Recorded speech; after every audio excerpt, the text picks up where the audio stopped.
वो इस प्रश्न में कहते हैं कि एक तार का प्रतिरोध R ओम है।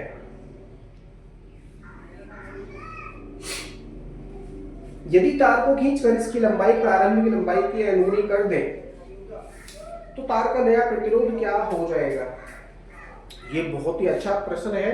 ये यूपी बोर्ड की परीक्षाओं में सन 2010 में 6 में आया भी है और इसके बाद कई बार और आया है और बहुत ही अच्छा और इम्पोर्टेंट क्वेश्चन है। यूपी बोर्ड में भी आया है और एनसीईआरटी में भी ये पूछा जा सकता है। और इससे एक सूत्र की भी उत्पत्ति होती है कि यदि किसी तार का प्रतिरोध 2 ओम है मान लीजिए और इस तार को खींचकर इसकी लंबाई दुगनी कर दें तो तार का प्रतिरोध क्या हो जाएगा। तो डायरेक्टली ये पूरी कैलकुलेशन ना करते हुए सीधा सीधा सूत्र का प्रयोग करते हुए हम इसका प्रतिरोध बता सकते हैं, नया प्रतिरोध बता सकते हैं तार को खींचने के पश्चात। ठीक है, तो ये एक सवाल भी है और यहाँ से एक सूत्र की भी उत्पत्ति होगी। बहुत ही अच्छा और इम्पोर्टेंट क्वेश्चन ये है। आप इसको पूरी ईमानदारी के साथ में समझने का प्रयास करेंगे। बहुत इजी भी है, बहुत इजी भी है। तो लिखेंगे हमारा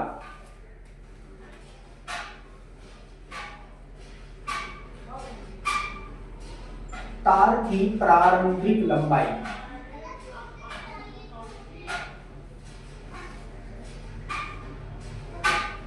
L, तार की प्रारंभिक लंबाई L है तथा खींचने के पश्चात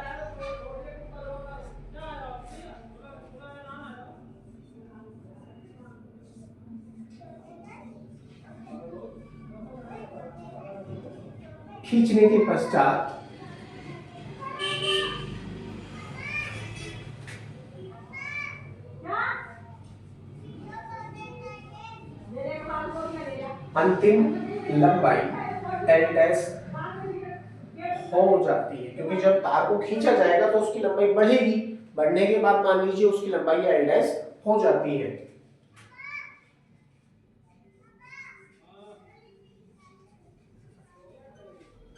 लिखेंगे माना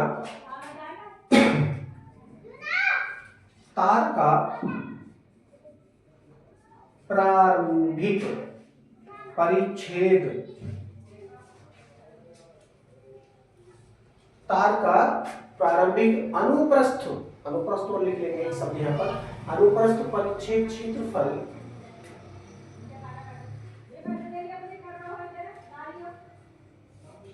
कैपिटल A है तथा खींचने के पश्चात, ये मैं बहुत ही अच्छे ढंग से समझाने का प्रयास कर रहा हूं। जैसे थ्योरी यहाँ लिखी जा रही है वैसे ही आप यदि कॉपी में लिखेंगे तो एग्जामिनर साहब बहुत खुश हो जाएंगे और नंबर नहीं काटेंगे। खींचने के पश्चात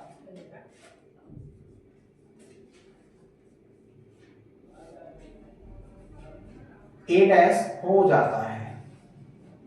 अब एक बात और जरा ध्यान देंगे यहाँ पर, भैया तार है हमारे पास में, मान लीजिए 1 मीटर लंबाई का तार है, उसका जो क्षेत्रफल है वो 1 सेंटीमीटर स्क्वायर का आप मान सकते हैं फॉर प्रैक्टिकल। आपने उस तार को खींचा, उस तार को खींचने के बाद उसकी लंबाई मान लीजिए 1.25 मीटर हो जाती है। तो बढ़ी हुई लंबाई कितनी हो गई। पहले तार कितना था, 1 मीटर का था, पहले तार 1 मीटर का था, लेकिन खींचने के पश्चात उसकी लंबाई कितनी हो गई, 1.25 मीटर हो जाती है, 1.25 मीटर हो जाती है। तो यहाँ से यदि आप लंबाई में वृद्धि ज्ञात करेंगे, तार की लंबाई में वृद्धि यदि आप ज्ञात करेंगे तो क्या हो जाएगा, 1.25 माइनस 1 इक्वल टू, यदि करेंगे तो 0.25 मीटर। भाई इतना ही तो आपको प्राप्त होगा, क्योंकि तार की लंबाई में इतनी ही तो वृद्धि होगी 0.25 मीटर की, यानी 250 सेंटीमीटर आप इसको मान सकते हैं, है ना। गुणा करेंगे 100 से तो 250 सेंटीमीटर ये हो जाएगा। तो इतना 0.25 मीटर की उसमें वृद्धि हुई है। अब आप जरा ये सोचिए कि ये वृद्धि कहाँ से आई है, ये वृद्धि कहाँ से आई है, क्योंकि खींचने के बाद तार का आयतन तो परिवर्तित होने वाला नहीं है। जो प्रारंभिक आयतन था उस तार का वो आयतन परिवर्तित नहीं होगा, उसका क्षेत्रफल परिवर्तित होने के बाद, भाई क्षेत्रफल कितना माना था आपने, 1 सेंटीमीटर स्क्वायर माना था। 1 सेंटीमीटर स्क्वायर उसका क्षेत्रफल माना था, लेकिन जैसे ही तार को खींचने के बाद उसकी लंबाई को 1.25 मीटर तक बढ़ा दिया, तो जब इसकी लंबाई बढ़ेगी तो क्षेत्रफल घटेगा।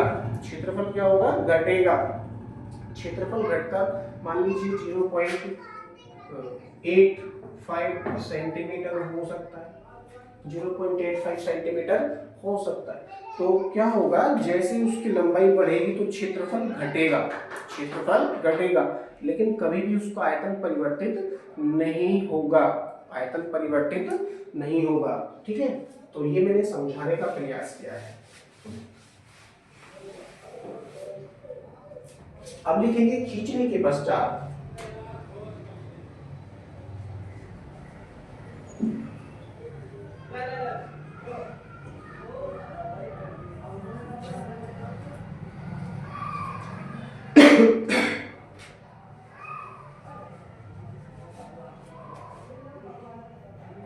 प्रारंभिक आयतन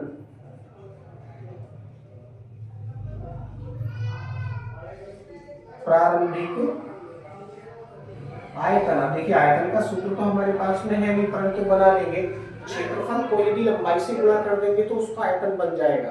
क्षेत्रफल और लंबाई की गुणा कर देंगे तो उसका आयतन बन जाएगा। उसका आयतन कितना हो जाएगा? मान लीजिए प्रारंभिक आयतन AL तथा प्रारंभिक आयतन AL है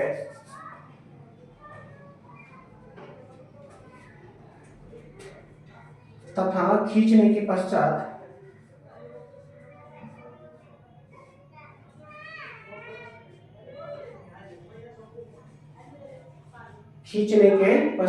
यह है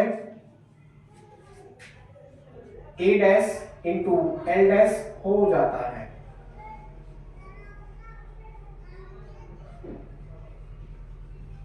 एक और लाइन लिखेंगे जो भी का चिन्ह लगा करके, खींचने के पश्चात भी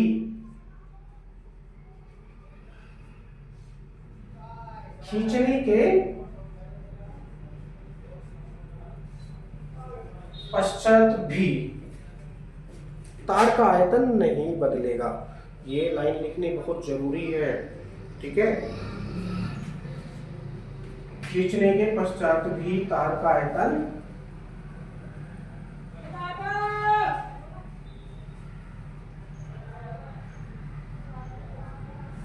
नहीं बदलेगा, क्योंकि आयतन तो बदलेगा। इसलिए क्या कर सकते हैं, प्रारंभिक आयतन बराबर अंतिम आयतन। इसलिए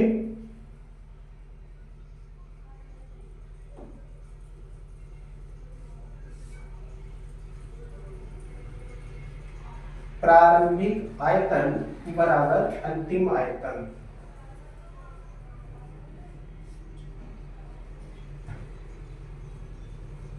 प्रारंभिक आयतन कितना है हमारे पास? AL, और अंतिम आयतन कितना हो जाता है हमारे पास? A dash into L dash, A dash into L dash ये हो जाता है।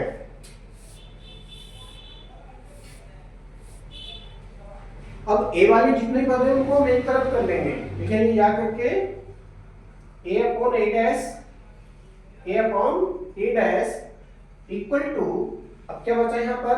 L dash upon L dash upon L, ये हमको प्राप्त हो जाएगा। इसको समीकरण नंबर चाहो तो आप 1 बना सकते हो। अब एक बात और ध्यान देंगे, एक बार हम प्रश्न को पढ़ लेते हैं। इसमें कहते हैं तार का प्रतिरोध R ओम है, यदि तार को खींचकर इसकी लंबाई प्रारंभिक लंबाई की अनुगुनी कर दे। भाई प्रारंभिक लंबाई कितनी मानी है आपने? L मानी है, और अंतिम लंबाई कितनी है खींचने के पश्चात? L डैश मानी है। तो L डैश इक्वल टू, एक और लाइन आप यहाँ पर लिखेंगे, L dash equal to N into L, क्योंकि तार को खींचने के बाद उसकी अंतिम लंबाई तार की प्रारंभिक लंबाई की n गुनी हो जाती है। तो यहाँ से एक और लाइन हमको प्राप्त हो गई, एक और लाइन हमको प्राप्त हो जाती है। अब क्या करेंगे, इसको हम L डैश अपॉन L भी कर सकते हैं, लिखेंगे या करके इक्वल टू, यहाँ पर केवल बचेगा n, यहाँ पर केवल n बचेगा। अब ये वाली जो वैल्यू हमको प्राप्त हुई है n, l dash upon l equal to n, ये मान समीकरण नंबर 1 में रखेंगे।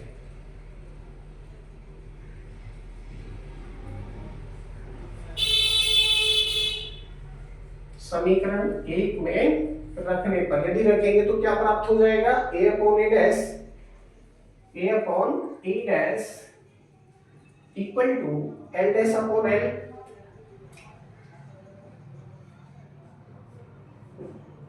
इक्वल टू n, क्योंकि इसके बराबर में क्या है, n है। इसको समीकरण नंबर आप 2 बना लीजिए। समीकरण नंबर 2, ठीक है, समीकरण नंबर 2 ये हमको यहाँ प्राप्त हो गया। अब मानेंगे, माना तार के पदार्थ का विशिष्ट प्रतिरोध रो है, माना तार के पदार्थ का विशिष्ट प्रतिरोध रो है, तब मैं इसको साफ कर देता हूं।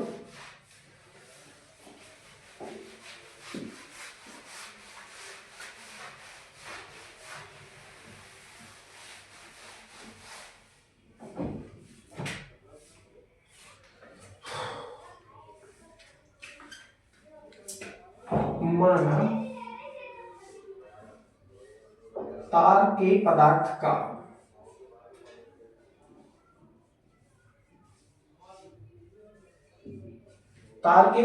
का विशिष्ट प्रतिरोध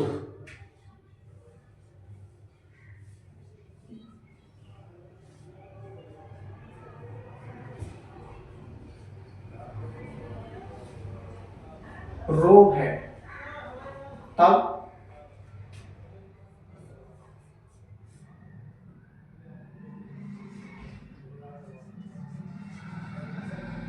उसका प्रारंभिक प्रतिरोध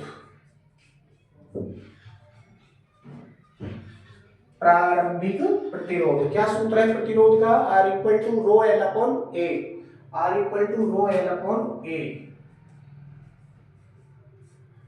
भाई ये तो सूत्र है, R equal to rho L upon A, विशिष्ट प्रतिरोध के पदों में प्रतिरोध ज्ञात करने का सूत्र R equal to rho L upon ए।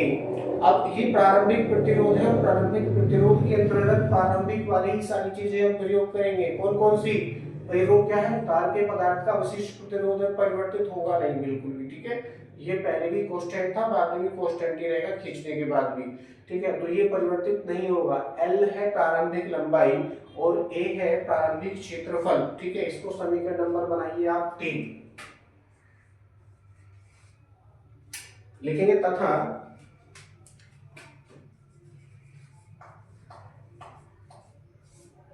खींचने के बाद तार का अंतिम प्रतिरोध, यही हमसे पूछा था इन्होंने, अंतिम प्रतिरोध डैश लगाएंगे, सूत्र है R डैश, मान लीजिए खींचने के बाद तार का प्रतिरोध R डैश हो जाता है, तो R डैश करके मैंने उसको लिखा equal to rho L dash upon A dash. यहाँ पर सारी वैल्यू हम अंतिम वाली ही प्रयोग करेंगे, अंतिम वाली का मतलब है खींचने के बाद जो लंबाई परिवर्तित हो रही थी वही हम प्रयोग करेंगे, और जो उसका क्षेत्रफल परिवर्तित हो रहा था वो परिवर्तित होने वाला क्षेत्रफल ही हम यहाँ पर प्रयोग करेंगे। इसको समीकरण नंबर मान लीजिए 4। अब दोनों में हम संबंध स्थापित करेंगे, तो संबंध स्थापित करने के लिए क्या हो जाएगा, मैं नीचे जगह बना देता हूँ क्योंकि समीकरण नंबर 2 की ही हमको आवश्यकता है।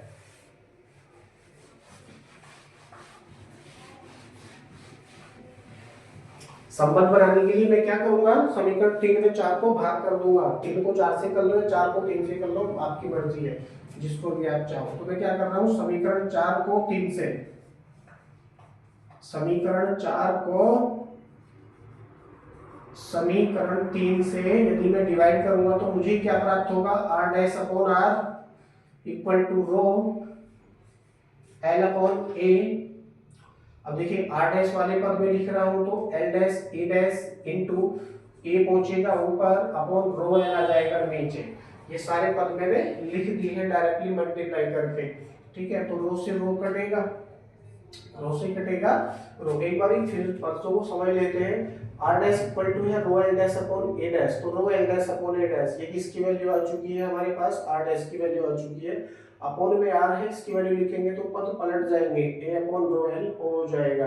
तो सही है, रो से काट दिया रो, जो बचा उसको लिखेंगे और बच रहा है आपके पास L upon L dash upon A dash into A upon L, A upon L.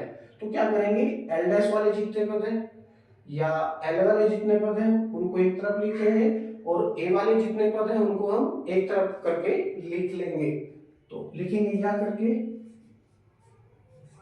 Are dash upon R equal to L dash upon L into A upon A dash, A upon A dash, A upon A dash. कुछ इस तरह से ये value हो जाएगी।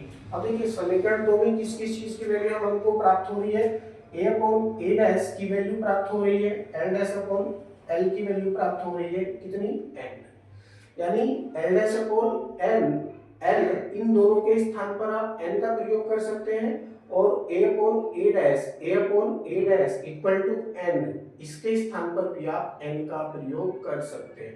तो लिखेंगे समीकरण 2 से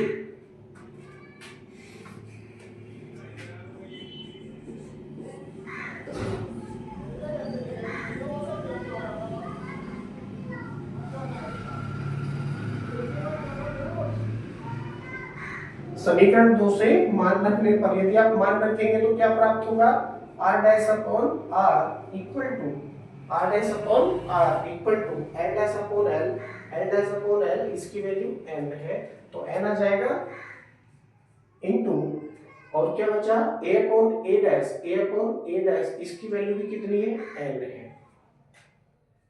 n से n का मल्टीप्लाई करेंगे तो क्या प्राप्त हो जाएगा, r dash upon r equal to N square ये प्राप्त होगा। आपको अंतिम प्रतिरोध चाहिए, अंतिम प्रतिरोध को किस चीज से दर्शाया है आपने, आर डैश से दर्शाया है। अंतिम प्रतिरोध आर डैश बराबर करके आपने उसको लिखा था, R dash equal to rho L dash upon A dash. तो आर डैश की वैल्यू हमको यहाँ फाइंड करनी है तो आर डैश इक्वल टू क्या हो जाएगा, N square into R, N square into R हो जाएगा। यानी किसी तार को खींचकर उसकी लंबाई प्रारंभिक लंबाई की n गुनी कर देंगे तो उसका अंतिम प्रतिरोध बढ़कर, क्योंकि प्रतिरोध बढ़ जाएगा लंबाई बढ़ जाएगी तो प्रतिरोध बढ़कर कितना हो जाएगा, n स्क्वायर इंटू आर हो जाएगा। n क्या है, तार की लंबाई में होने वाली गुना में वृद्धि है, होने वाली गुना में वृद्धि है। अब यहाँ से मैं एक उदाहरण लेता हूँ, एक उदाहरण में क्या लेता हूँ, क्योंकि हमको ये आंसर प्राप्त हो गया और ये आंसर भी है और एक प्रकार का सूत्र भी है, आंसर भी है और एक प्रकार का सूत्र। अब देखिए इसकी सहायता से हम किस प्रकार से प्रतिरोध ज्ञात कर सकते हैं वो मैं बताने का प्रयास करता हूं। क्वेश्चन आ सकता है भाई, मान लीजिए यदि वो आपसे कहे कि भाई किसी तार का प्रारंभिक प्रतिरोध 50 ओम है, किसी तार का प्रारंभिक प्रतिरोध 50 ओम है, यानी आर की वैल्यू जो है वो 50 ओम है और वो कहते हैं कि उस तार को खींचकर उसकी लंबाई, उस तार को खींचकर उसकी लंबाई प्रारंभिक लंबाई की 3 गुनी कर दे, प्रारंभिक लंबाई की 3 गुनी कर दे। तो n इक्वल टू कितना है, 3 गुनी, लंबाई कितनी हो रही है तार की, 3 गुनी हो रही है। तो पूछते हैं उस तार का नया प्रतिरोध क्या होगा, उस तार का नया प्रतिरोध क्या होगा। तो नया प्रतिरोध इसी सूत्र का प्रयोग करते हुए हम ज्ञात कर लेंगे। तो नया प्रतिरोध क्या हो जाएगा, R dash equal to N square into R. सारी वैल्यू हमारे पास में है, रखेंगे तो क्या प्राप्त होगा, एन की वैल्यू कितनी हमारे पास है 3, तो 3 का स्क्वायर इंटू आर, आर की वैल्यू कितनी है 50 है, 50 तो 3 तेरा 9 गुणा 50, 50 का 9 से गुणा करेंगे तो 50 में 450, यानी 450 ओम हो जाएगा। उस तार का नया प्रतिरोध कितना होगा, 450 ओम होगा। एक और उदाहरण लेते हैं इसी प्रकार का। मान लीजिए एक तार का प्रतिरोध है कितना 150 ओम दे रखा है, प्रारंभिक प्रतिरोध 150 ओम दे रखा है। वो कहे कि उस तार को खींचकर उसकी लंबाई प्रारंभिक लंबाई की 6 गुनी मान लीजिए करते हैं, कितने 6 गुनी, तो n इक्वल कितना है 6 गुनी कर रहे हैं। तो तार का नया प्रतिरोध क्या होगा, तो नया प्रतिरोध कितना होगा R dash equal to n square into R. इसी सूत्र का प्रयोग करते हुए हम सारी वैल्यू फाइंड करेंगे। n स्क्वायर, n की वैल्यू कितनी है 6, तो 6 का स्क्वायर गुणा r की वैल्यू कितनी है 150, तो क्या प्राप्त होगा r डैश इक्वल टू 6 36 गुणा 150। अब 36 का और 150 का गुणा करेंगे कितना होगा, 36 पंजे 180, 180 के लिए कितना हो गया 540, यानी 5400 ओम हो जाएगा। कितना 5400 ओम। इसका मतलब क्या हुआ कि ये केवल एक सवाल नहीं है, एक सूत्र भी हमने उत्पन्न किया है। इस सूत्र की सहायता से आप तार का नया प्रतिरोध ज्ञात कर सकते हैं, सेम इसी प्रकार से। अब मैं आपको एक होमवर्क देता हूं इस क्वेश्चन में। होमवर्क क्या है, यदि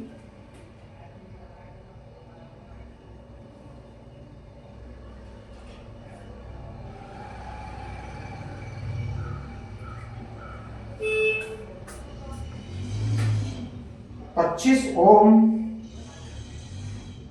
वाले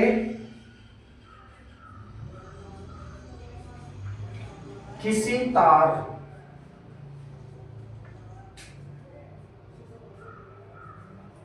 को खींचकर, ये जो क्वेश्चन है मैं अपनी ओर से बनाकर दे रहा हूं आपको। इसी प्रकार के बहुत सारे प्रश्न आप स्वयं बनाकर हल करने का प्रयास कीजिए, क्योंकि ये फिजिक्स है भाई, कोई जादू नहीं है कि छड़ी घुमाएंगे अभी जादू हो गया। थोड़ा थोड़ा थोड़ा थोड़ा जब आप सीखेंगे समझेंगे तब आप कर सकते हैं। अगर आप सोचेंगे कि मैं तो उनका बेटा हूँ या उनका बेटा हूँ, एक साथ ही में कर लूंगा, तो नॉट पॉसिबल। यदि आप ऐसा समझते हैं तो दूर रहे वीडियो से।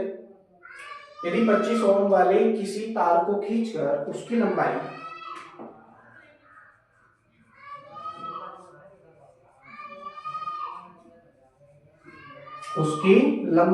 दुगनी कर दें,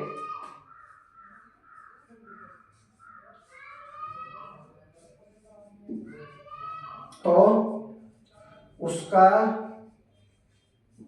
नया प्रतिरोध क्या होगा,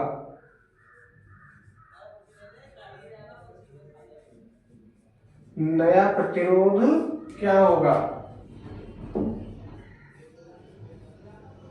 ठीक है जी, ये प्रश्न है। मैं जहां तक समझ पा रहा हूं, यदि आपने इन सबको समझा है तो आप ये बहुत चुटकी बजाते हुए कर लोगे। बहुत इजी क्वेश्चन है।